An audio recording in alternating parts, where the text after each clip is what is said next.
Misterio de fe. Católico. Esto es lo que creemos. Esto es lo que celebramos. Y esto es lo que vivimos. Misterio de fe. Comenzamos. Permítanme gritarlo.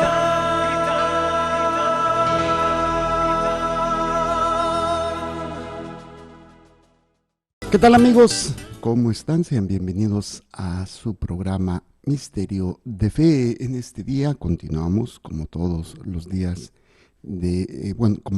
cada semana, en este día de la semana, con el Catecismo de la Iglesia Católica. Catecismo de la Iglesia Católica, estamos leyendo número por número. Y empezamos ya lo que es este párrafo 2, hemos visto el párrafo 1, creo en Dios, y vimos todas las características de Dios, y estamos en el párrafo 2, el Padre. Y bueno, vamos leyendo número por número, y ya leímos la primera sección de la primera parte, estamos en la segunda sección de la primera parte.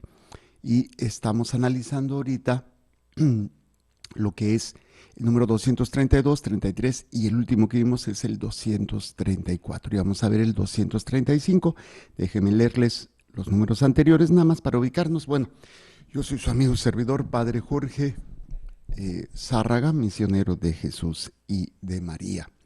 Y bueno, si ustedes gustan, sin más preámbulos, iniciemos con nuestras lecturas. Número 232. Los cristianos son bautizados en el nombre del Padre y del Hijo y del Espíritu Santo. Antes responden creo a la triple pregunta que les pide confesar su fe en el Padre, en el Hijo y en el Espíritu. Fides omnium Christianorum in Trinitate conchisti. La fe de todos los cristianos se cimenta en la Santísima Trinidad. San Cesario de Arles. Número 233. Los cristianos son bautizados en el nombre del Padre y del Hijo y del Espíritu Santo, y no en los nombres de estos, pues no hay más que un solo Dios, el Padre Todopoderoso y su único Hijo y el Espíritu Santo, la Santísima Trinidad. Número 234. El misterio de la Santísima Trinidad es el misterio central de la fe y de la vida cristiana. Es el misterio de Dios en sí mismo. Es pues su fuente de todos los otros misterios de la fe. Es la luz que los ilumina. Es la enseñanza más fundamental y esencial en la jerarquía de las verdades de fe. Toda la historia de la salvación no es otra cosa que la historia del camino y los medios por los cuales el Dios verdadero y único, Padre, Hijo y Espíritu Santo se revela a los hombres, los aparta del pecado y los reconcilia y une consigo. Esto fue lo que habíamos visto.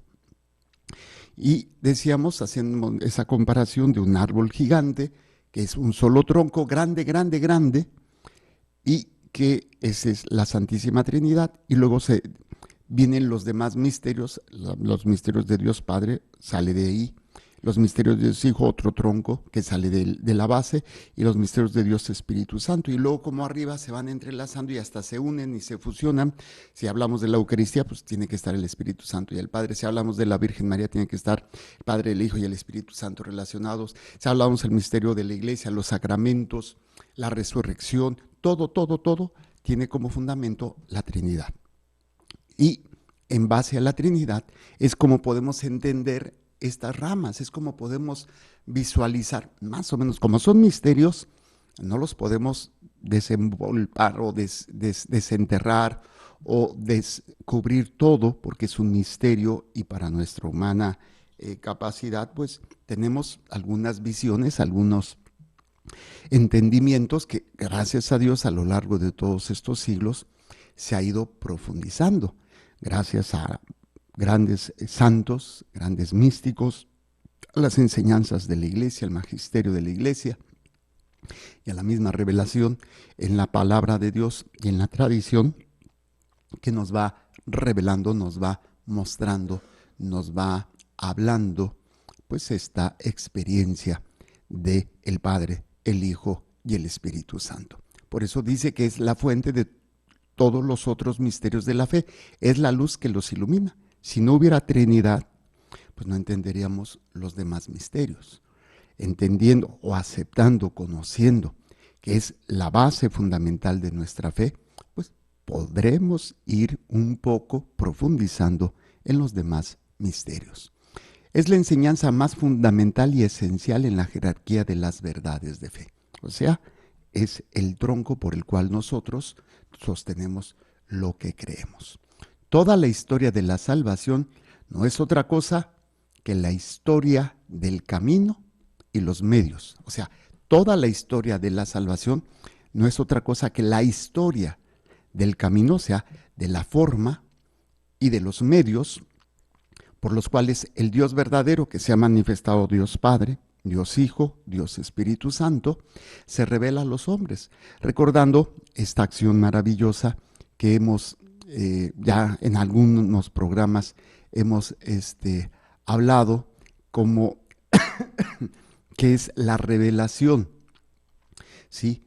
Y en base a esto, pues decíamos todos los elementos que van a ser fundamentales para nuestra vida, sobre todo por el hecho de que a veces pues no sabemos o no conocemos y no le damos esa importancia, sabiendo que Dios quiere, Padre, Hijo y Espíritu Santo, entrar en contacto con nosotros. Dios quiere entrar en contacto con nosotros y establecer un diálogo con el fin de poder realizar la salvación, poder realizar el acto de rescatarnos. El hombre no sabía que necesitaba ser rescatado, vivía bien, tranquilo, en sus relajos, en su vida de pecado, pero en el fondo del ser, en el fondo del hombre, muchas veces ya tiene que haber algo más. Era la lucha interna que siempre hemos tenido. Dice, no, espérate, esto no está bien, o esto no me llena, o me lleno de pura porquería y hay un sinsentido, a veces hay una confusión, una depresión, ¿sí? ¿Y para qué quiere entrar en contacto con nosotros? Para realizar la salvación, el proceso o la historia de la salvación y comunicarnos su vida divina, la famosa bienaventuranza de los santos, o sea, la bienaventuranza, el estar en la presencia de Dios, el gozar de la presencia de Dios. A esta acción, a esta iniciativa de Dios le llamamos revelación. O sea, ¿qué significa? Dios en ella, que se da a conocer, entra en contacto con nosotros, se da a conocer, ¿para qué? Para manifestarnos quién es Él, quiénes somos nosotros, que esta es la pregunta que todo mundo se hace en algún momento de su vida y quiere responderla a veces en caminos equivocados. Pero, ¿quién es Él? ¿Quiénes somos nosotros? ¿Y cuál es el plan y proyecto para toda la humanidad, para toda la creación entera? ¿Sí? Entonces, Dios va a realizar esta obra, va a realizar esta acción de la salvación por medio de la revelación. Se revela por medio de palabras, por medio de obras. Las palabras complementan las obras o explican las obras, o las obras preparan para la palabra. El caso es que siempre obra y palabra y obra se encuentran unidas. Y yo ponía un ejemplo muy interesante. Si se van ustedes al capítulo 3 del Éxodo, es la palabra. Dios habla con Moisés y le dice, he visto la opresión de mi pueblo, lo voy a sacar, tú lo vas a sacar. Esa es la palabra. Y del capítulo 12 al capítulo 15 del Éxodo es la obra. Viene la liberación, con plagas y todo, y la salida de Egipto, el paso por el mar. Es la acción, es la obra. Si esto lo entendemos, pues vamos a comprender que Dios en nuestras vidas sigue haciendo lo mismo. Dios sigue actuando con palabras y obras. A veces primero la palabra, luego la obra, o primero la obra y luego la palabra. Y por eso la palabra es tan fundamental en nuestra vida, para poder muchas veces ver la obra de Dios en nosotros. Si no entendemos esto, pues vamos a empezar a enojarnos, ¿no? Sí, se vale cuestionar, todos cuestionamos por qué esto, por qué a mí, por qué el otro. Pero después viene el abandono, el sometimiento. No lo entiendo, pero me abandono en ti, Señor. Confío en ti, que se haga tu divina voluntad en mí. Esto es lo que Entendemos por eso la historia de la salvación, o sea, la revelación que hace Dios de sí mismo, Padre, Hijo y Espíritu Santo, para realizar la historia de la salvación. Dice, no es otra cosa que la historia del camino y los medios por los cuales el Dios verdadero y único, Padre, Hijo y Espíritu Santo, se revela, revelación, a los hombres. Los aparta del pecado, salvación, los reconcilia, perdona, y los une, vida eterna. De hecho, estos tres pasos, la liberación, la reconciliación y la unión con Él, forman parte de todo lo que hemos tratado de enseñarles en otros programas. Mi relación con Dios, cómo tiene que ser: conocerlo, amarlo, adorarlo, servirlo y glorificarlo. Y los pasos de la oración, ¿cuáles son? Dios habla, yo escucho, yo me convierto, yo obedezco, yo cuestiono, yo me someto, yo sirvo y yo me uno a la divina voluntad. Al final de cuentas es la unión con Él, la vida bienaventurada, la visión beatífica. Es una manera, la visión beatífica, o sea, la visión de Dios, que llegaremos a tener un día cuando estemos en su presencia. Algunos han tenido alguna experiencia mística de ver, oír. Vean a los videntes de diferentes manifestaciones a lo largo de la historia, que cuando se les ha estudiado, pues se les ha tratado de estudiar. Cuando están en trance viendo esa manifestación, pues los científicos nada más pueden describir el estado fisiológico que están teniendo, que no es algo que ellos se provoquen, pero que es una experiencia que se traduce obviamente en un estado fisiológico, en un estado biológico, pero que al final de cuentas no es más que una probadita de lo que Dios quiere hacer con nosotros un día: regalarnos su presencia, su amor, su gracia en plenitud para nosotros. Esto es nada más el pequeño resumen de lo que vimos el programa pasado. Vamos a entrar en materia nueva, número 235. Dice así: en este párrafo se expondrá brevemente de qué manera es revelado el misterio de la bienaventurada Trinidad, cómo la Iglesia, ¿sí? O sea, vamos a ver la revelación de Dios como Trinidad hasta el número 238, pero aquí nos está diciendo un poquito el número 235. En este párrafo se expondrá brevemente de qué manera es revelado el misterio de la bienaventurada Trinidad, 1 Romano, cómo la Iglesia ha formulado la doctrina de la fe sobre este misterio, número 2 Romano, y finalmente, cómo por las misiones divinas del Hijo y del Espíritu Santo, Dios Padre realiza su designio amoroso de creación, redención y santificación, pues que son las tres que se le atribuyen a cada persona de la Santísima Trinidad: creación, Dios; redención, Hijo; santificación, Espíritu Santo. Es una unidad, la unidad de la Trinidad, que actúa en bien de la humanidad, de los que se dejan. Ok, esto sería la manera como se va a ir analizando pues esta realidad, ¿no? El Padre, el Hijo y el Espíritu Santo. Muy bien, vamos a entrar entonces en el número 236. Dice así: los padres de la Iglesia distinguen entre la teología y la oikonomía, designando con el primero el término el misterio de la vida íntima del Dios Trinidad; con el segundo, todas las obras de Dios por las que se revela y comunica su vida. Por la oikonomía nos es revelada la teología, pero inversamente es la teología la que esclarece toda la oikonomía. ¿Sí? Las obras de Dios revelan quién es en sí mismo, e inversamente el misterio de su ser íntimo ilumina la inteligencia de todas sus obras. Así sucede analógicamente entre las personas humanas. Las personas muestran en su obrar, y a medida que conocemos mejor a una persona, mejor comprendemos su obrar. Esto es muy, muy interesante si lo comprendemos precisamente desde esta realidad humana,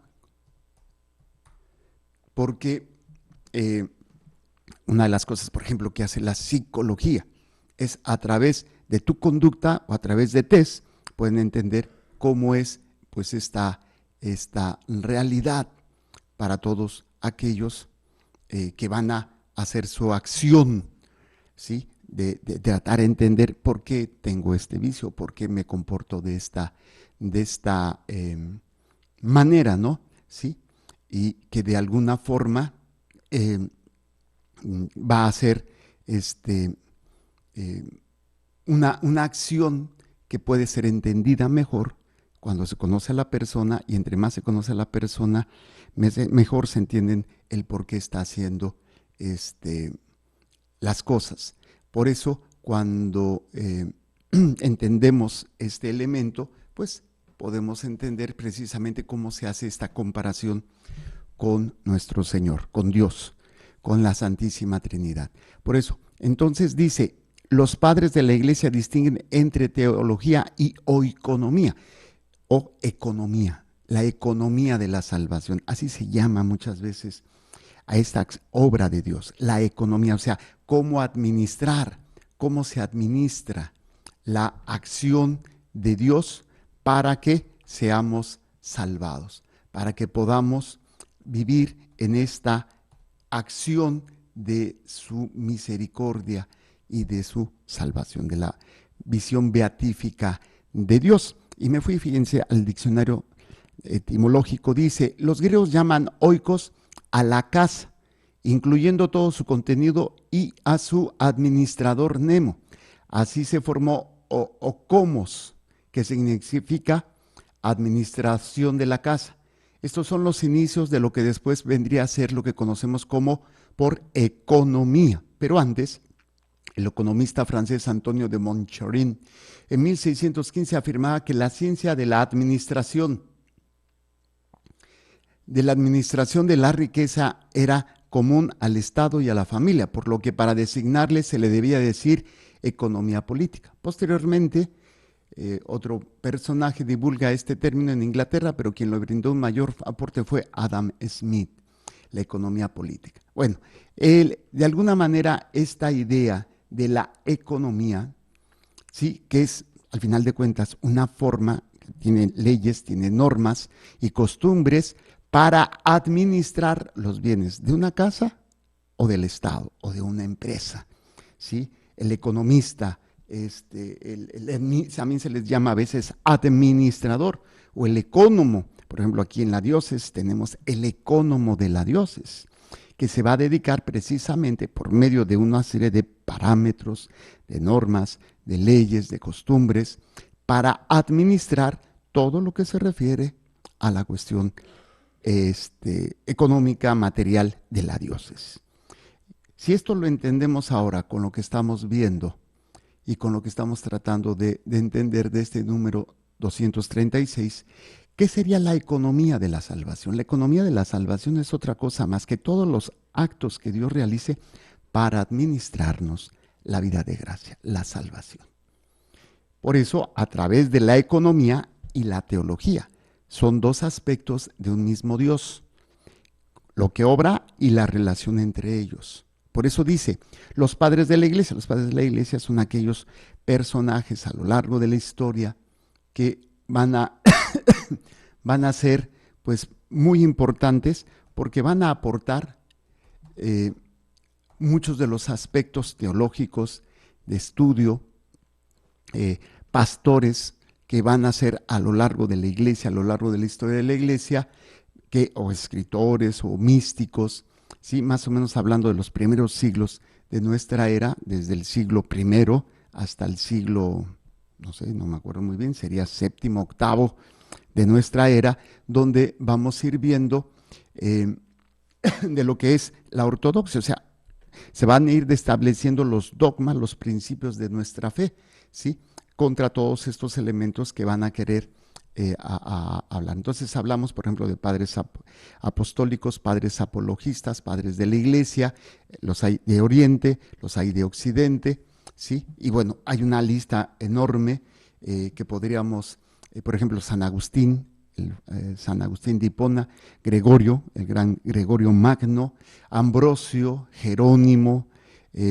y bueno, por ejemplo, por decir así, ¿cuáles son los padres apostólicos? Clemente de Roma, Ignacio de Antioquía, Papías de Hiriápolis, Policarpo de Esmirna, por ejemplo, algunos autores que no se conocen nombres, pero que tenemos la Didaqué, la carta a Diogneto, el pastor de Hermas, ya los padres apologistas que se van a dedicar a defender un poquito más la fe, pues vamos a tener, por ejemplo,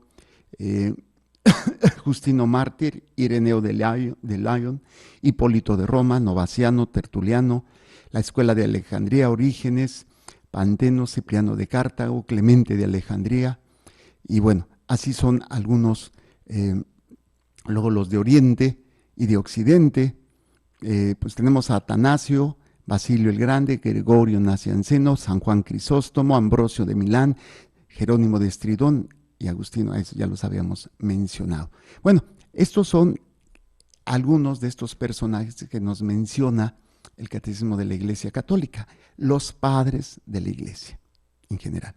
Distinguen, o se va dando esta distinción entre teología y oikonomía o economía, designando con el primero, o sea, la teología, al misterio de la vida íntima del Dios Trinidad, o sea, la relación entre el Padre, el Hijo y el Espíritu Santo. ¿Cómo es que existe esto? ¿Cómo es que se da? Y obviamente la teología va a tener pues una cristología, va a tener una neumatología, que es tratar de entender el misterio de Cristo, el misterio del Espíritu Santo, el misterio de la gracia y Trinidad, bueno, dependiendo en los seminarios cómo vayan dando, pero se aborda tratar de entender un poquito, al menos conocer los dogmas, los principios dogmáticos de nuestra fe, y en base a eso poder vivirlo, y también enseñarlo, pero también vivirlo. Por eso entonces, la teología es el misterio de la vida íntima del Dios Trinidad, y la economía son las obras de Dios por las que se revela y comunica su vida. Cuando decimos su vida, la vida de gracia, primero la vida humana que nos ha dado, que obviamente pues viene de Dios. No es algo que nosotros pues hayamos decidido, yo voy a nacer, yo voy a existir y ya. No, es un regalo, pero es una administración que Dios hace, una economía. Dios nos da la existencia para que lleguemos a su presencia para toda la eternidad. En ese lapso de la existencia, del inicio a llegar a la eternidad, pues hay muchos obstáculos, llamamos pecado, carne, mundo, demonio. Y esto, obviamente, para que nosotros podamos llegar a esa meta, el Señor administra, hace uso de la obra a lo largo de la historia de la humanidad y a lo largo de tu propia historia. A lo largo de tu propia historia, Dios va haciendo esta economía, se llama la economía de la salvación. Administrar toda la vida de gracia, te da sacramentos, te da su palabra, te da personas en tu vida que te acercan a Dios. Claro, también va a haber personas que te alejen de Dios, pero a través de la gracia, a través de esta fe, tú te puedes mantener. Dios no nos abandona. Y esta economía son precisamente lo que se revela, se da a conocer quién es Él, quiénes somos nosotros, cuál es su plan para nosotros, que es la salvación, para comunicarnos su vida divina o vivir en la visión beatífica de Dios, que se le llama la gracia, la vida de gracia, por las que se revela y comunica su vida. Por la oikonomía o economía nos es revelada la teología, ¿sí? O sea, por las obras conozco quién hace, lo que yo les decía al inicio del psicólogo, ¿no? O se quiere determinar el estado de ánimo de ser de un artista, pues se ve su obra. Pues en este tiempo estaba deprimido, en este tiempo estaba muy alegre, no sé, la pintura, la música, ya vean a los grandes compositores de la música clásica que a mí me encanta, Beethoven, ¿sí? El estado de ánimo, o el corazón de Mozart o de Bach, Tchaikovsky y Chopin, ¿sí? Un hombre apasionado, ¿no? Y la polonesa, la heroica, preciosa, es una obra de arte, pero expresa un poco lo que hay en el corazón de las personas. Por eso también cuando se me hace muy, muy hermoso, ¿no?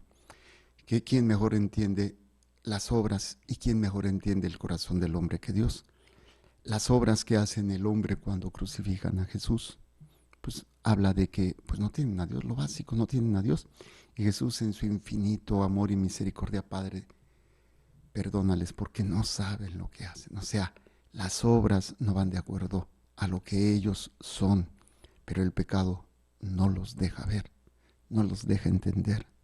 Y cuando cometemos pecado es porque nos aferramos a una vida sin Dios, nos aferramos a una vida que obviamente podrá darnos una satisfacción temporal, pero nos va a costar la eternidad. Y por un momento pierdo la eternidad. Pues sí, hay personas que desgraciadamente no alcanzan a entender, no alcanzan a comprender. Y esto, pues obviamente Dios sí lo alcanza a ver y comprender, y por eso Él continuamente no deja de amarnos, no deja de manifestarse como un Dios, Padre, Hijo y Espíritu Santo, que administra todo para que podamos ser salvados. Por esta economía entendemos la teología. Pero inversamente, la teología, la que esclarece, es la que esclarece toda la economía, o sea, la economía. Entendiendo mejor a Dios, vamos a entender mejor cómo Dios obra. Por ejemplo, a lo largo de la historia muchas veces se ha querido mencionar que el Dios del Antiguo Testamento es diferente al del Nuevo Testamento. ¿Por qué? Porque pues entendía un Dios justiciero, un Dios castigador, un Dios firme, fuerte, destructor, guerrero. Y el Dios del Nuevo Testamento es un Dios de Padre, misericordioso, buen pastor, que va y busca las ovejas perdidas. Y pareciera que son dos dioses diferentes, dos visiones más bien diferentes del mismo Dios, porque cuando vamos a entender que la economía, sea como Dios fue preparando un pueblo para llegar a la salvación, pues podemos entender mejor a este Dios misericordioso, y que de alguna manera el entendimiento que se tenía de Dios, esos calificativos, pues no era más que todavía una incomprensión o una visión incompleta de lo que hemos llegado a conocer a través de Jesucristo, que es un Padre amoroso, un Padre misericordioso. Las obras de Dios revelan quién es en sí mismo. Pues vean la creación. ¿Quién no se ha enamorado de un amanecer, de un atardecer? ¿Quién no se ha enamorado de una experiencia de Dios a través de un niño, a través de la naturaleza, a través de una persona que ves, pues, todo lo que Dios te da a través de esa persona, ¿no? Esas obras maravillosas que vamos descubriendo, precisamente el misterio de su ser también nos ayuda a ir entendiendo la inteligencia y el porqué de sus obras. Van unidas dos caras de una misma moneda, la economía y la teología. O sea, la economía de la salvación, o la oikonomía, y la teología, que es el estudio de Dios, por llamarlo así. Por eso decía el catecismo, analógicamente así sucede entre las personas humanas. La persona que muestra en su obrar, la persona se muestra en su obrar, y a medida que conocemos mejor a una persona, mejor comprendemos su obrar. Una persona que es, voy a poner un ejemplo de una situación que hace tiempo pasó, una mujer que después de un momento difícil en su vida empezó con una serie de procesos depresivos, pero eran específicos. ¿A qué me refiero? Un tiempo específico del año, después de ese momento intenso, como que se desencadenó, se destapó un proceso que tenía oculto. Entonces, en cierta etapa del año, voy a poner, no me acuerdo, voy a poner la época de verano, por decirlo así, se deprimía, incluso hasta pensaba en suicidarse, y caía en unas depresiones, y pasaba el verano y ya tranquila todo el demás resto del año. Pues resulta ser que ya investigando, la mamá de esta mujer, cuando estaba embarazada, en época de verano, pasó una crisis y quiso abortar a su hija. Y pues esto obviamente, pues entendiendo mejor a la persona, podemos entender mejor sus obras. Y ya entendiendo las obras, conociendo las obras, podemos entender qué fue lo que le pasó a esta persona. Estábamos viendo la obra y su acción, ¿qué quiere decir? Se quería quitar la vida. Tuvimos que ir viendo qué le pasó a esta persona para poder entender. Conozco mejor a esta persona para poder entender por qué hace esto. No siempre es claro y no siempre a veces se ve una relación sencilla o clara. Esto es parte de la labor que hace el sacerdote y con todo lo que a veces recurre como el psicólogo, el psiquiatra o la medicina para que nos ayude a entender, nos ayude a comprender y a visualizar pues varios elementos de este tipo. Ok, esto fue el 236. Vámonos al 237. Dice, la Trinidad es un misterio de fe en sentido estricto. Uno de los misterios escondidos en Dios, que no puede ser conocido si no son revelados desde lo alto. Dios ciertamente ha dejado huellas de su ser trinitario en su obra de creación y en su revelación a lo largo del Antiguo Testamento. Pero la intimidad de su ser como Trinidad Santa constituye un misterio inaccesible a la sola razón e incluso a la fe de Israel antes de la encarnación del Hijo de Dios y el envío del Espíritu Santo. ¿Qué quiere decir? La Trinidad, pues, es un misterio. Podemos visualizar un puntito de toda la grandeza que no vamos a alcanzar a poder desvelar, al menos no mientras estemos con vida. Por eso dice, la Trinidad es un misterio de fe en sentido estricto. Uno de los misterios escondidos en Dios, uno de tantos, pero que es la base, que no puede ser conocido si no son revelados desde lo alto. O sea, yo puedo conocer más o menos la obra, a la persona por la obra, pero si nunca conozco a la persona, pues voy a suponer algunos aspectos de la persona por la obra. Todo el Antiguo Testamento fue conocer la obra sin conocer abiertamente a las personas. Solamente unos cuantos conocían a las personas. Abraham,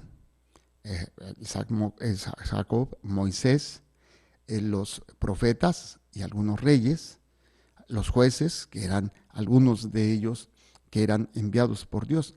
Pero se conocían un poquito. Pero todo lo demás, el pueblo de Israel, pues no tenía ese contacto más que a través de estos personajes.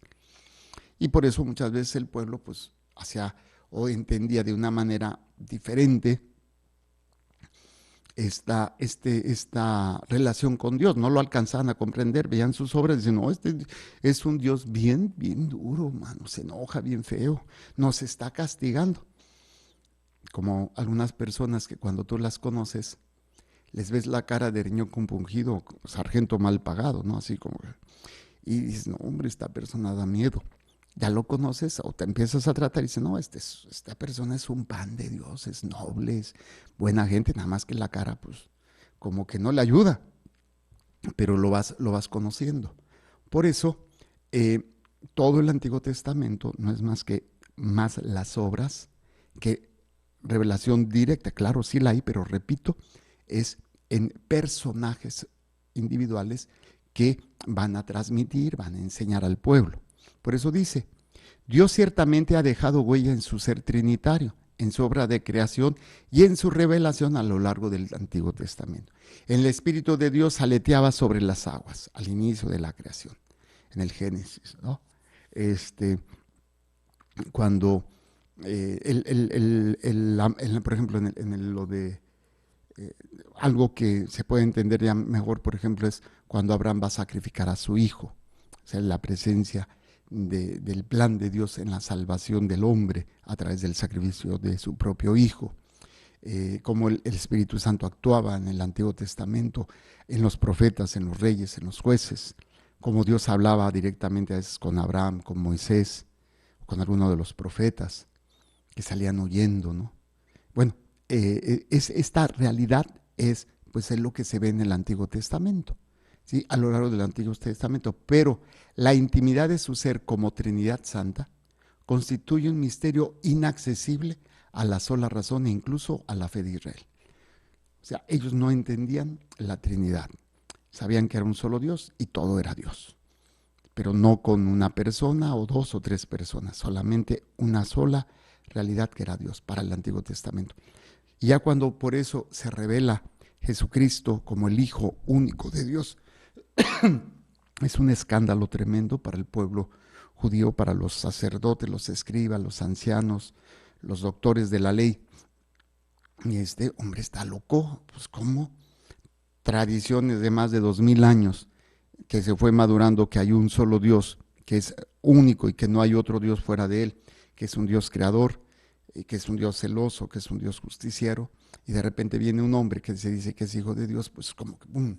Es un choque emocional, un choque de fe, un choque grandísimo.